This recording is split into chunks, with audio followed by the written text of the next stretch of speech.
અવતાર 3 જોઈને એક જ પ્રશ્ન થાય કે આ સાચે મૂવી હતું કે કોઈ સપનું? જો તમે સાચે જ અવતાર ફેન છો ને તો આ વિડીયો સ્કીપ ના કરતા. 3 કલાકનું મૂવી છે પણ તમને 1 મિનિટ પણ બોર નહીં કરે.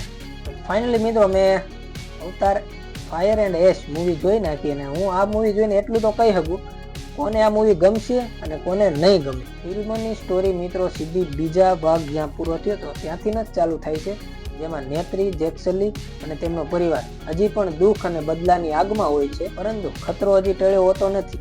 મિત્રો એક તરફ માનવો છે તો બીજી તરફ નવી જ એન્ટ્રી થાય છે એશ ટ્રાઇબની, જે આ જ લોકોની એક અલગ પ્રજાતિ હોય છે, જે આજે મેઇન પ્રજાતિ હોય ને એનાથી નફરત કરતા હોય છે.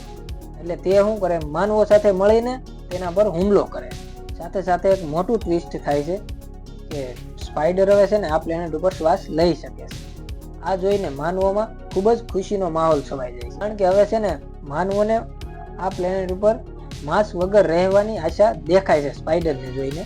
તેથી તે સ્પાઈડરને છે ને રીએન્જિનિયરિંગ કરવા માંગે. મિત્રો આગળ શું થાય છે ને એ તમે ખુદ આગળ મૂવી જ જોઈ લેજો, કેમ કે હું બધું કહી દઈશ ને તો તમને મજા નહીં આવે મૂવી જોવામાં. હવે મૂવીની પોઝિટિવની વાત કરીએ ને તો મૂવીનું મેઇન પોઝિટિવ એ છે કે મૂવીના વિઝ્યુઅલ્સ.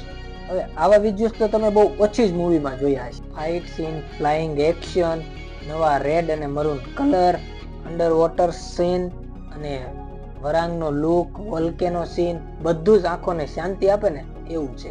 ટેકનિકલ રીતે જોઈએ ને મિત્રો તો આ મૂવી ટોપ લેવલનું છે. 3D અને આઈમેક્સમાં જોઈએ ને તો એનો મજા જોવાનો ડબલ થઈ જાય. તો મિત્રો બીજા પોઝિટિવની વાત કરીએ ને તો ઇમોશનલ એંગલ, ફેમિલી બોન્ડ, નેત્રી અને તેના બાળકો અને સ્પાઈડર, જે સ્પાઈડરનો તેના પિતા સાથેનો સંબંધ બધું સ્પષ્ટ રીતે બતાવવામાં આવ્યું છે. લવ એંગલ પણ સારી રીતે દર્શાવવામાં આવ્યું છે.